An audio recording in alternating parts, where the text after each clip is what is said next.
então fazer a nossa prece?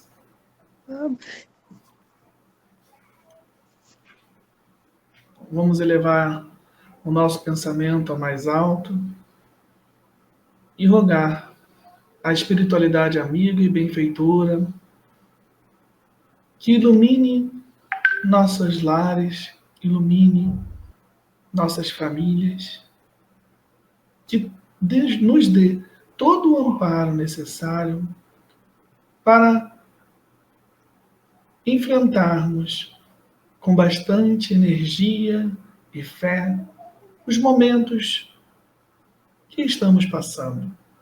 Que cada vez mais Jesus possa estar presente em nossas vidas, iluminando, amparando e trazendo o amor a todos. Que assim seja. Que assim seja. E sumiu todo mundo agora. Oi? Agora sumiu todo mundo, só nós dois estamos aqui, ó. É? Vamos lá. Vamos ver se continua.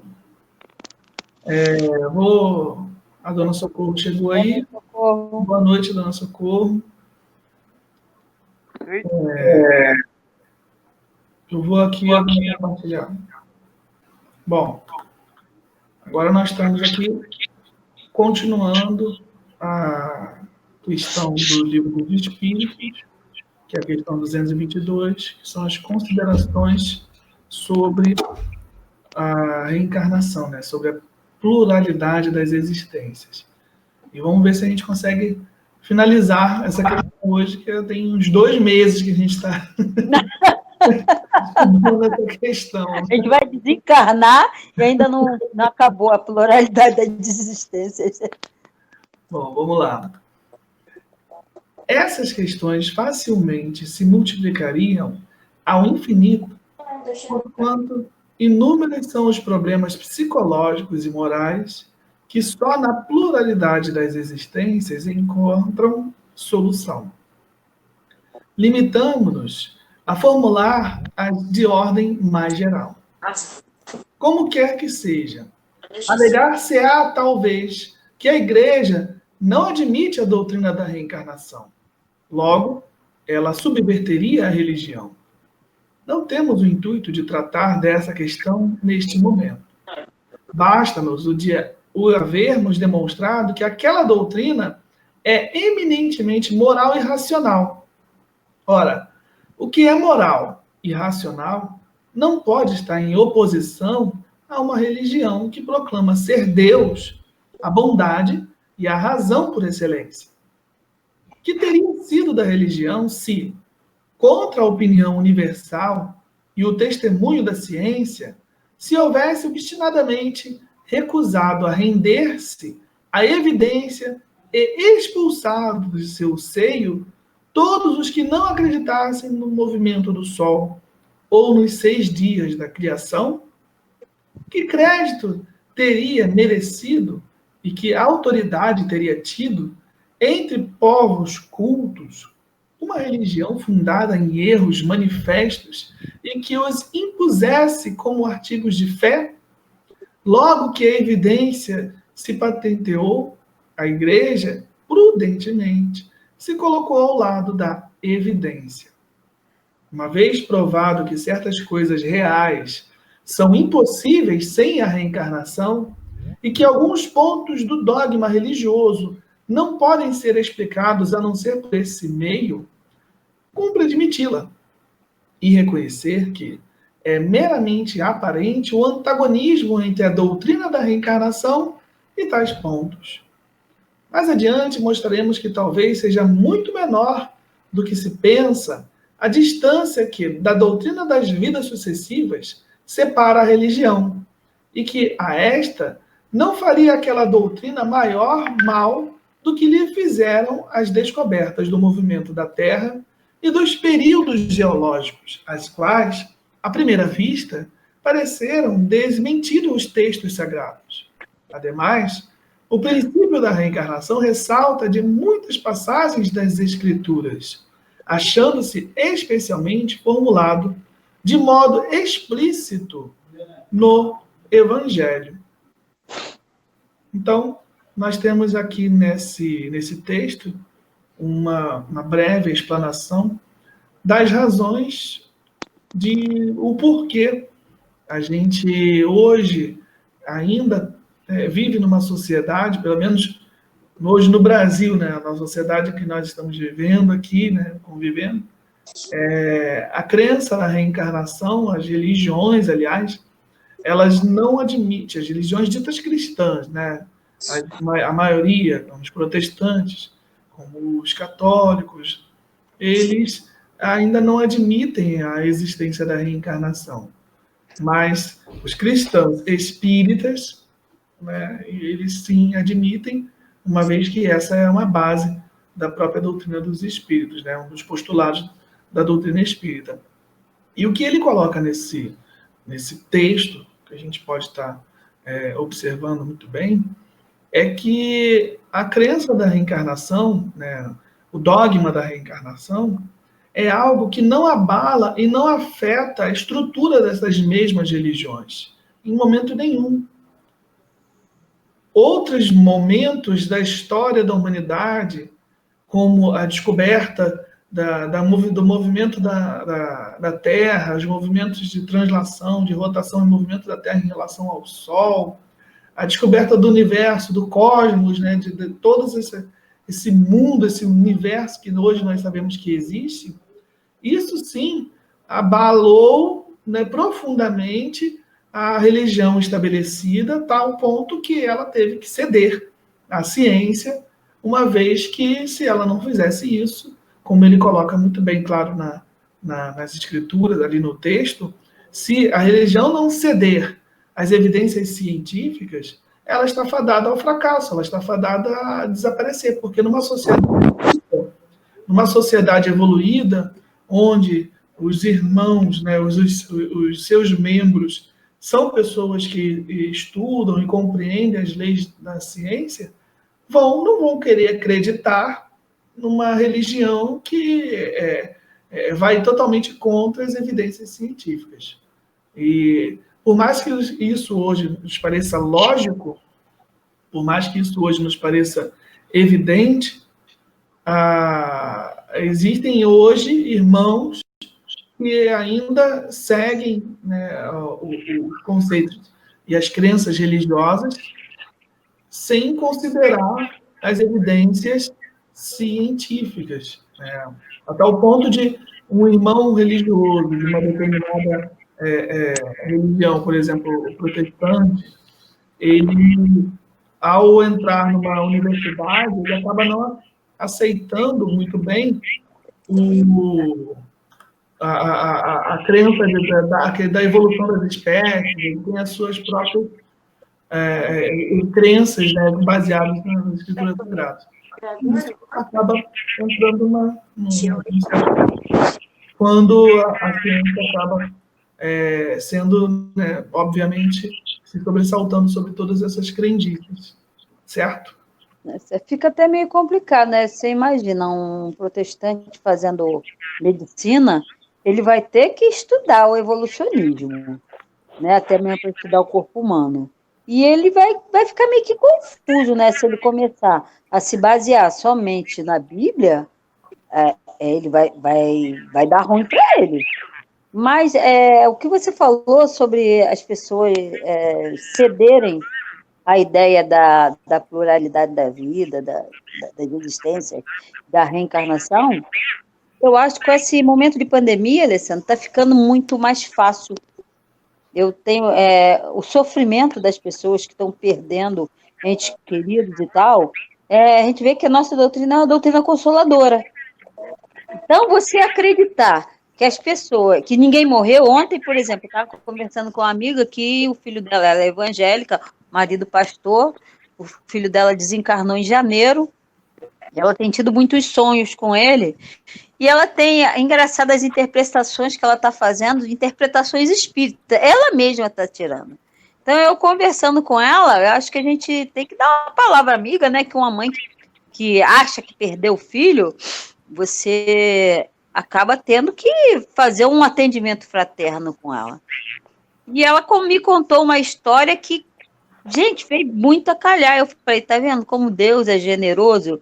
Deus levou o seu filho, pegou de volta, né? Que na realidade, na época que ele desencarnou, eu perguntei, nós somos filhos de quem? Ela, de Deus. Eu falei, então, como é que você não está querendo devolver o filho dele? Ele te emprestou para você cuidar, tá? Você cuidou muito bem, obrigado. Ele te agradeceu e ele falou, agora eu quero ele de volta.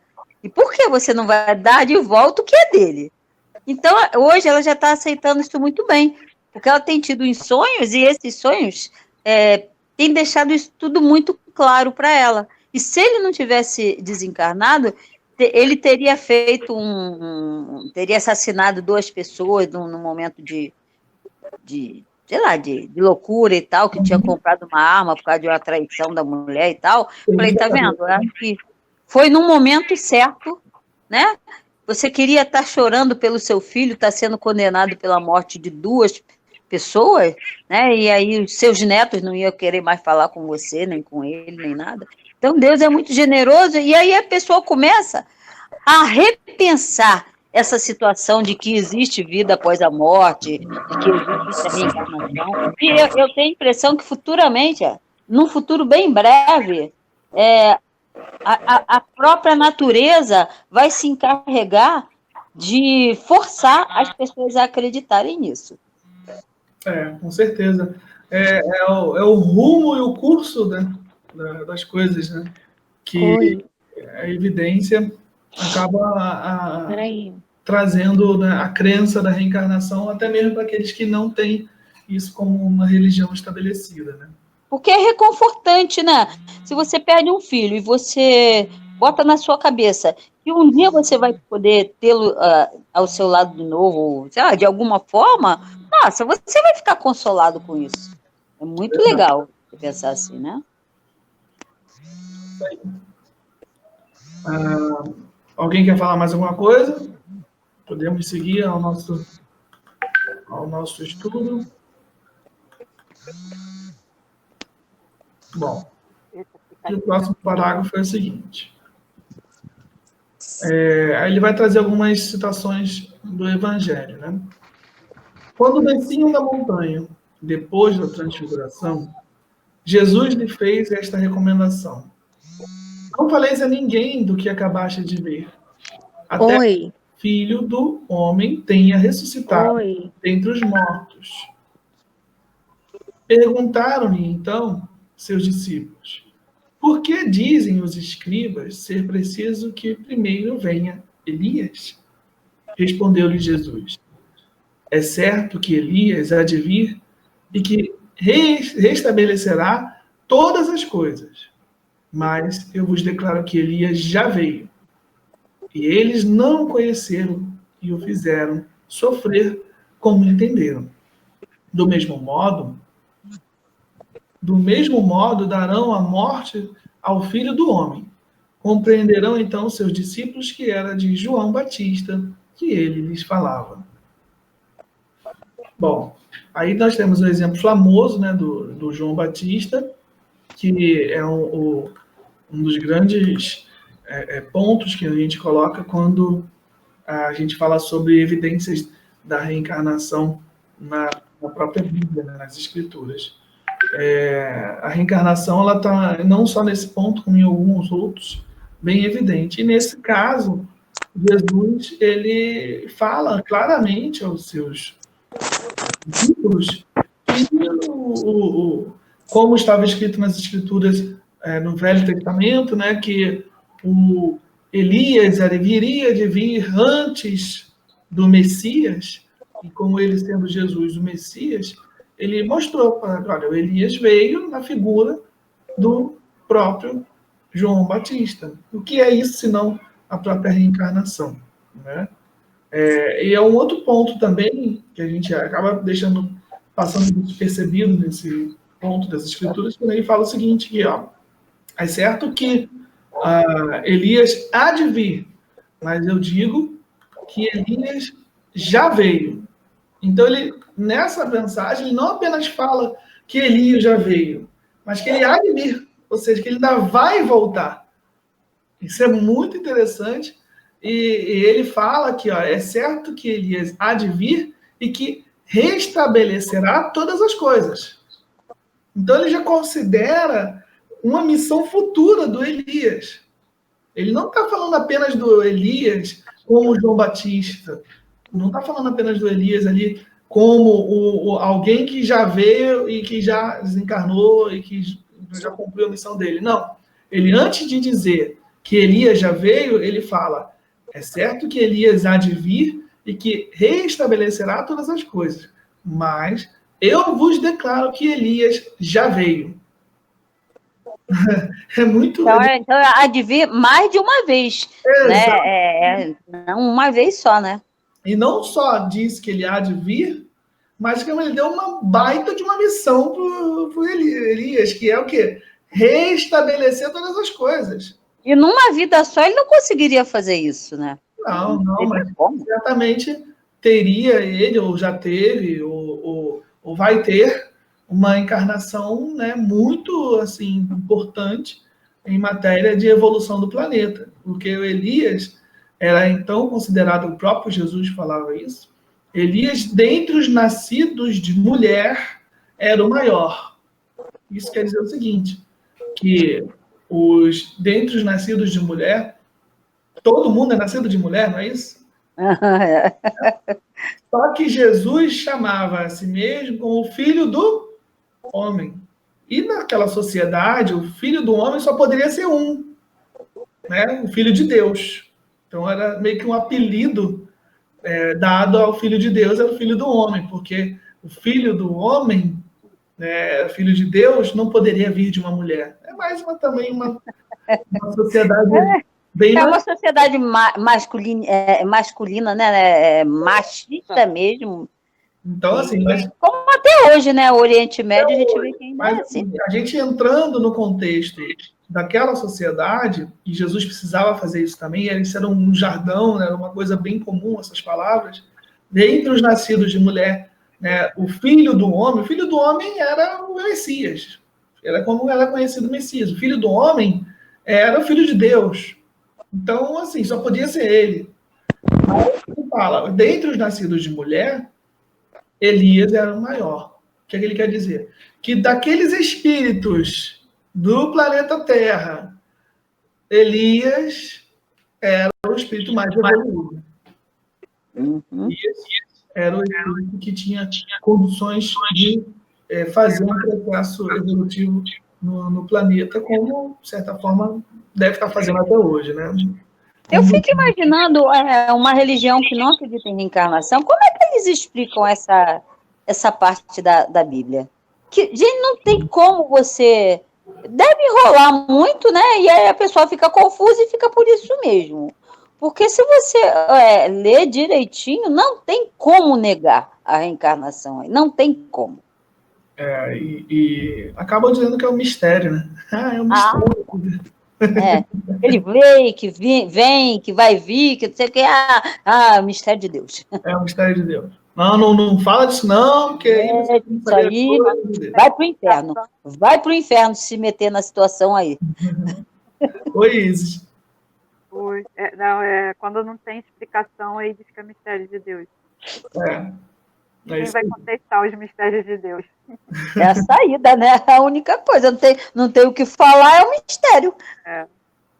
Bom, vamos ao nosso próximo trecho. Então, esses dois próximos parágrafos aqui. Pois que João Batista for Elias, houve reencarnação do espírito ou da alma de Elias no corpo de João Batista. Ademais, como quer que opinemos acerca da reencarnação, quer aceitemos, quer aceitemos, quer não, isso não constituirá motivo para que deixemos de sofrê-la, desde que ela exista, malgrado todas as crenças em contrário. O essencial está em que o ensino dos espíritos é eminentemente cristão, apoia-se na imortalidade da alma, nas penas e recompensas futuras, na justiça de Deus, no livre-arbítrio do homem, na moral do Cristo. Logo, não é antirreligioso. Aqui é um parágrafo muito importante para situarmos a nós, os espíritas, a respeito da crença da reencarnação e como ela é muito próximo do sentimento religioso dos seres humanos. Ela não destrói em nenhum momento o sentimento religioso. Ela, pelo contrário, ela fortalece. Ela, até medida que nós vamos compreendendo a reencarnação, a gente vai entendendo a justiça de Deus e cada vez mais nós nos aproximamos de Deus por entender Deus como a soberana justiça e bondade que existe para guiar a nós, almas, em processo de evolução. Então, é muito legal que a gente compreenda que nós somos, sim, cristãos. A gente, muitos irmãos acabaram se apoderando, e como se a palavra cristão tivesse sido patenteada por um determinado segmento religioso, quando, na verdade, isso não existe. Eu sou cristão. E apenas eu sou cristão, é apenas a minha religião é cristão. Cristão é seguidor do Cristo. E, aliás, ser chamado de cristão é uma responsabilidade gigantesca, porque seguir os passos de Jesus é uma responsabilidade digamos assim, bem complexa, né? Até mesmo porque aquele que se diz cristão e não admite que outro segmento religioso possa também se chamar de cristão, está aí agindo com uma hipocrisia, com egoísmo, com orgulho, coisa que o próprio Jesus não ensinou, muito menos fez, né? Então olha só, e Kardec fala uma coisa aí nesse texto, que ele falou uma outra coisa parecida há 2 ou 3 estudos atrás, que ele fala que Deus não pergunta nada a gente para saber o que vai, o que quer fazer, ele não pergunta nada. E aí ele fala, a gente acreditando ou não na reencarnação, nós vamos ter que sofrê-la. Então a gente não precisa ficar discutindo com fulano ou beltrano, não, a reencarnação existe, não existe. A hora que desencarnar e tiver que reencarnar, ele fala, existia mesmo, né? Né, se chateando com as pessoas, criando inimizade com uma coisa que não vai levar a nada. Aí aquela chata da Risete estava certa. Estava certa, caramba, olha lá, não é que a gente vai ter que voltar mesmo?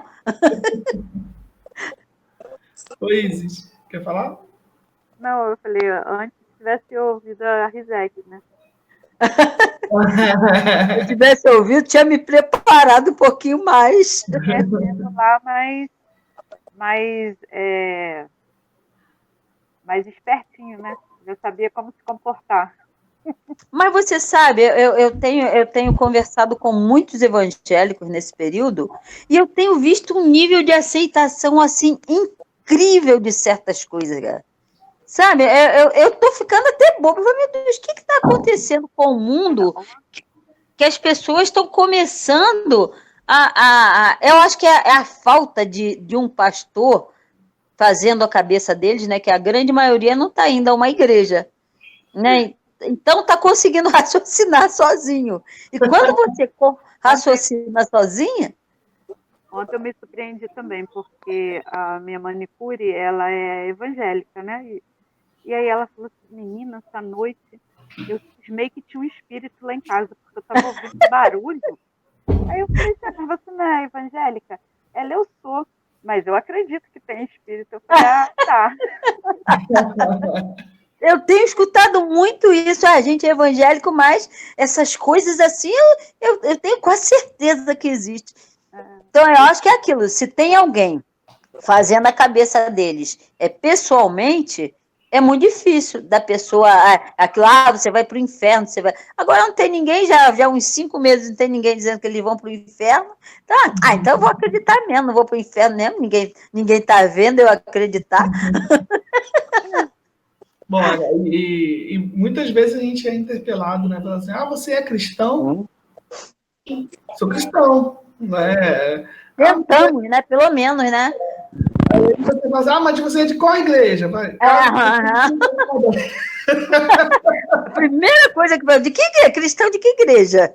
Ela mesmo, quando eu falei para ela ontem que eu era espírita, ela, mas nem parece, você faz a unha comigo aqui, às sexta-feira você não vem de branco. Por que teria que... Eu falei, por que quê? Eu tenho que usar branco, eu posso usar qualquer cor, porque eu quiser.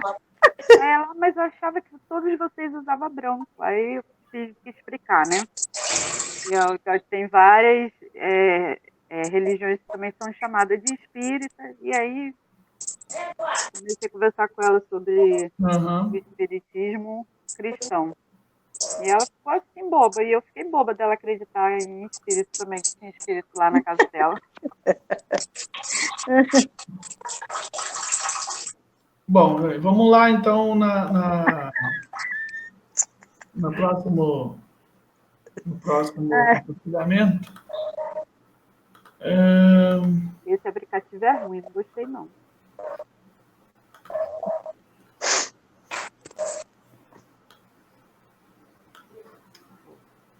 Vamos lá.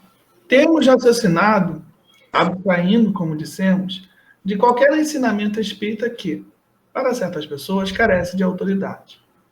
Não é somente porque veio dos espíritos que nós e tantos outros nos fizemos adeptos da pluralidade das existências. É porque essa doutrina nos pareceu a mais lógica e porque só ela resolve questões até então insolúveis. Ainda quando fosse da autoria de um simples mortal, tê-la-íamos igualmente adotado e não teríamos hesitado um segundo mais em renunciar às ideias que esposávamos. Em sendo demonstrado o erro, muito mais que perder do que ganhar, tem o amor próprio, que o se obstinar na sustentação de uma ideia falsa. Assim também tê-la-íamos repelido, mesmo que provindo dos espíritos, se nos pareça contrária à razão, como repelimos muitas outras, pois sabemos, por experiência, que não se deve aceitar cegamente tudo o que venha deles. Da mesma forma que se não deve adotar às cegas tudo o que proceda dos homens. O melhor título que, ao nosso ver, recomenda a ideia da reencarnação é o de ser, antes de tudo, lógica. Outro, no entanto, ela apresenta o de a confirmarem os fatos. Fatos positivos e, por assim dizer, materiais, que um estudo atento e racional revela a quem se dê ao trabalho de observar com paciência e perseverança, e diante das quais não há mais lugar para dúvida. Quando esses fatos se houverem popularizado, como os da formação e do movimento da Terra, forçoso será que se todos se rendam à evidência, e os que se lhes colocaram em oposição ver-se-ão constrangidos em desdizer-se. Bom, mais uma vez, nós temos a reencarnação como um fato, um fato, né? Uma evidência. Então, além do Allan Kardec está colocando nesse parágrafo aqui, que a ideia da reencarnação foi aquela que mais pareceu lógica, compreensível, racional, e mesmo ela tendo vindo de uma pessoa, mesmo que se ela tivesse vindo de um mortal, ou seja, de uma pessoa encarnada, que fosse um filósofo, alguém, ele a teria aceitado. Por quê? Porque ela é bem clara, bem lógica, bem racional. Mas ele aponta um outro detalhe na ideia da reencarnação. É que ela é evidenciada, ou seja, ela pode ser comprovada através de fatos, cientificamente falando. Ah, mas Alessandro, mas por que então hoje a ciência ela não admite a existência da reencarnação? Porque nós sabemos que hoje, ainda no mundo de provas e expiações, repletos de preconceitos, de orgulho e vaidade, as academias científicas também as têm, né? Então, admitir que aqueles cientistas lá do século XIX já conseguiram comprovar, né, a existência da reencarnação, e que alguns outros, também contemporâneos nossos, ainda vivos, continuam fazendo esses experimentos, continuam comprovando. Existe um livro chamado Reencarnação, do autor chamado Banerjee, eu não me lembro do primeiro nome dele, que ele catalogou mais de 20 mil casos de reencarnação. O Hermínio de Miranda, ele catalogou no Brasil, agora me fugiu a memória, eu não sei se foram 20 casos, mas ele conseguiu comprovar alguns casos de reencarnação no Brasil. Então, são aqueles que se dedicam, que pesquisam, que vão atrás, conseguem comprovar. Agora, é um tipo de pesquisa que não vai dar dinheiro para ninguém. É um tipo de pesquisa que laboratório nenhum vai financiar. É um tipo de pesquisa que os planos de saúde não vão, por exemplo, financiar como financiam os deputados. É um plano de saúde, não, uma filosofia, né? uma ciência, uma pesquisa que nenhum político corrupto vai querer. Por quê? Porque a reencarnação, ela liberta, ela transcende. Ela esclarece, né? Ela esclarece. E aquilo que muitos, infelizmente, os nossos mandatários querem é que ninguém seja esclarecido. Por isso que a educação, ela não tem nenhum tipo de investimento óbvio, claro e fortalecido no nosso país e também em alguns outros. Por quê? Porque a educação, ela liberta, ela transcende, ela transforma, da mesma forma que a ideia, a crença e a realidade da reencarnação. Ela transforma o ser humano. Né? Mas se você olhar, não precisa ir muito longe, não. Se você olhar a mente do homem há 20, 30 anos atrás e olhar hoje, o pensamento está completamente mudado. E independente de alguém apoiar ou não. Por quê? Porque se você não se mantiver nesse crescimento, você vai ser levado pelo aluvião das coisas, cara. Você vai ficar retrógrado, né? Vão passar por cima de você.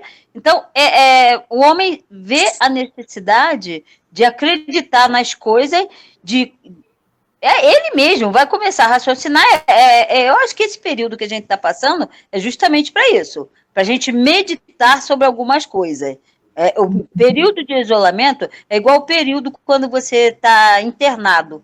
Você vai fazer uma operação, aí você fica internado para quê? Para meditar sobre o que você está fazendo da sua saúde.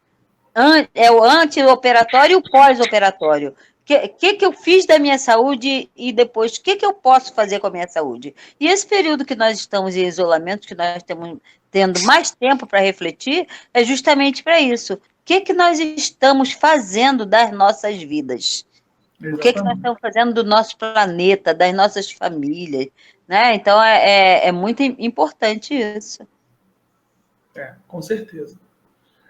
Bom, vamos agora, enfim, finalizar a questão 222. Nossa, sangria desatada. Reconheçamos, portanto, em resumo, que só a doutrina da pluralidade das existências explica o que, sem ela, se mantém inexplicável, que é altamente consoladora e conforme a mais rigorosa justiça, que constitui para o homem a âncora de salvação que Deus, por misericórdia, lhe concedeu. As próprias palavras de Jesus não permitem dúvida a tal respeito. Eis o que se lê no Evangelho de São João, capítulo 3.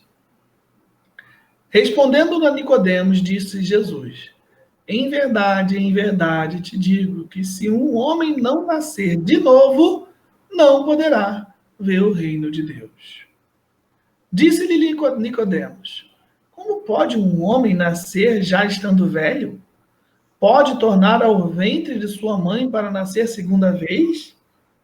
Jesus respondeu: em verdade te digo que se um homem não renascer da água e do Espírito, não poderá entrar no reino de Deus. O que é nascido da carne é carne, e o que é nascido do Espírito é Espírito. Não te admires do que eu tenha dito. É necessário que torneis a nascer. E depois ele recomenda a questão lá, número 1010. Então, essa parte é a parte mais famosa, né, do Evangelho, né, que fala sobre reencarnação, é a evidência mais clara que Jesus fala claramente sobre reencarnação. Eu acho engraçado que Jesus fala muito sobre parábolas, mas quando ele chega nesse momento, ele fala claro, olha, é necessário nascer de novo. E aí, quando é para interpretar ao pé da letra, o pessoal entende e tenta falar, não. Entende como se fosse uma parábola. É engraçado que eu lembro claramente um estudo que a gente estava lá na Casa Espírita e a Risete explicou isso. Nascer da água, né? Porque dentro do útero a gente fica dentro da água. Eu lembrei claramente agora a Risete explicando isso. É um estudo dela. Quando ele fala da água, a água representa a matéria, representa a vida. Né? É necessário nascer da água, né, e do espírito. A água, ela é a fonte da vida. É a fonte da vida. Nós nascemos da água, né, pela bolsa materna. Então, o espírito, né, é o espírito. Então, ele coloca como duas coisas, corpo e alma. Né? Até mesmo porque o nosso corpo é 65% de água. Né? Nós somos só água, a gente, né? A gente é gordo assim, é água só, não é banha, não. Excesso de água no meu corpo. Excesso de água. A culpa é da natureza, não é minha, não. Só que a minha água condensou. Tá tão dura, virou gelo. Bom, é isso, gente. A gente conseguiu, então, finalizar a questão 222, Livro dos Espíritos. Agradeço aí a participação de todos. Espero que vocês gostaram do aplicativo? Eu não. Hã? Não gostei, não. Por que não? Porque logo no início parecia que tinha um monte de zumbido e toda hora a imagem aparecia, apagava. O meu até saiu, eu tive que entrar de novo. Mas tinha alguém falando com mais criança, alguém falando no telefone, alguma coisa assim. Mas era alguém que estava tentando entrar, não estava conseguindo se conectar e o microfone parecia que estava ligado. Parecia até aquelas reportagens quando os repórteres estão falando com os astronautas lá na NASA. Aí fica aqueles ecos. De repente era algum espírito aí que estava querendo participar. Ué. Pode ser. Você duvida? Nem um pouco. Quanto tempo você não faz parte de reunião mediúnica? Estão sentindo falta. Não. Já andaram visitando aqui. Bom, gente, vamos então fazer a nossa prece final e finalizar nosso estudo de hoje, tá bom? Quem quer fazer a prece? Ninguém quer fazer a prece? A Isis, daí faltou um tempão, bota a Isis para fazer a prece. Vai, Isis, você mesma fazer a prece. Amado Mestre Jesus, Pai de infinita bondade e misericórdia, agradecemos por mais um estudo de hoje, Senhor, dessa doutrina consoladora. Agradecemos pela nossa vida, pela vida dos nossos familiares. E também, Senhor, pedimos o seu amparo para todos aqueles que estão enfermos, nos leitos de hospitais ou confinados em suas casas. Pedimos, Senhor, que sejamos merecedores para que essa pandemia logo passe, possamos aprender tudo o que tiver que ser aprendido com essa fase, Senhor, para que possamos voltar às nossas vidas com mais consciência da sua palavra, do seu amor e do nosso objetivo aqui na Terra. E assim sendo, Senhor, agradecemos. Graças a Deus. Que assim seja, graças a Deus. Que assim seja.